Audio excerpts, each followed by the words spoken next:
नमस्कार मंडळी, आज आपण बनवतो एक माशाचा प्रकार। तर आमच्या गावामध्ये ह्याला रतवा म्हणतात, तर काही भागामध्ये मुरे मासे सुद्धा ह्याला म्हटलं जातं। तर आज आपण ह्याला बनवणार आहोत।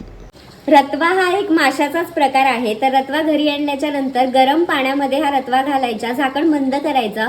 मग सगळ्या जिवंत रतवा गरम पाण्यामध्ये मेल्या जातात आणि मग स्वच्छ पाण्याने एकदा धुवून घ्यायच्या। तर आता आपण हा रतवा बनवणार आहोत। रतवाला तुमच्याकडे काय म्हणतात ते तुम्ही मला कमेंटमध्ये सांगा। तर आता आपण रतवा बनवतोय, त्यासाठी कढईमध्ये तेल घालायचं।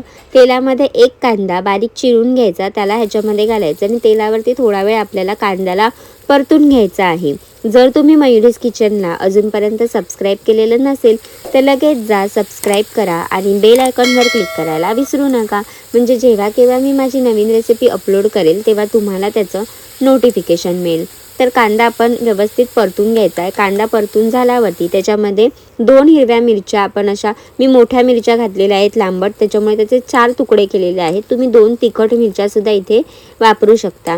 तर मिरच्या सुद्धा तेलावरती थोडा परतून घ्यायच्या आणि परतून झाल्याच्या नंतर ह्याच्यामध्ये गॅसचा फ्लेम स्लो करायचा आणि लाल तिखट घालायचं। चमचाभर लाल तिखट घालते आणि थोडीशी हळद घालते। रतवा बनवायला जास्त पदार्थांची गरज लागत नाही। काही जण लसणाची फोडणी सुद्धा देतात, पण रतवा ह्या स्वतः इतक्या टेस्टी असतात की त्याच्यामध्ये आपल्याला जास्त फ्लेवर्स ॲड करायची गरज लागत नाही। आता इथे थोडंसं पाणी ॲड करते, कारण आपल्याला कांदा छान शिजवून घ्यायचा आणि मिरच्या सुद्धा थोडा नरम पडल्या पाहिजेत, त्याच्यामुळे थोडं पाणी ॲड करायचं आणि हे सगळं मऊसूद होईपर्यंत शिजवायचं।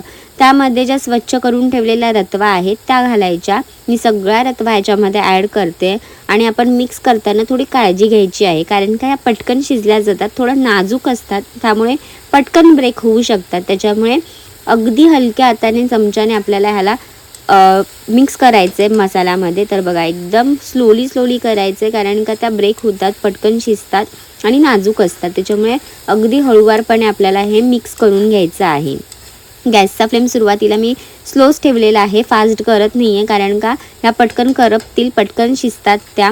तर थोडं मिक्स झाल्याच्या नंतर ह्याच्यामध्ये मी मीठ घालते आहे, चवीनुसार मीठ घालायचं। पाणी सुटतं त्याला आणि त्याच्यामध्ये 1 कोकम घालते। पाणी आपण थोडं आधीच ॲड केलेलं आहे, त्याच्यामुळे जास्त पाणी घालायची गरज लागत नाही। ह्या पटकन होतात, 7 ते 8 मिनिटामध्ये आपल्याला हे जे मासे आहेत ते शिजून तयार होतात। मी झाकण ठेवते आणि झाकण ठेवून 1-2 मिनिटभर मी वाफ काढून घेते आणि मग ह्या रतवा बनून तयार होतात। आता एकदम शिजलेले आहेत, तर चमचा घालून जास्त हलवायचं नाही, कारण का मग ह्या ब्रेक होऊ शकतात। तुम्हाला माझी रेसिपी आवडली असेल तर लाईक करा, शेअर करा आणि सबस्क्राईब करायला विसरू नका। तर हे रतवा मासे मी भाकरीसोबत खाल्ले, अतिशय टेस्टी लागतात। तुम्ही सुद्धा ट्राय करा आणि निरोगी खा, निरोगी राहा।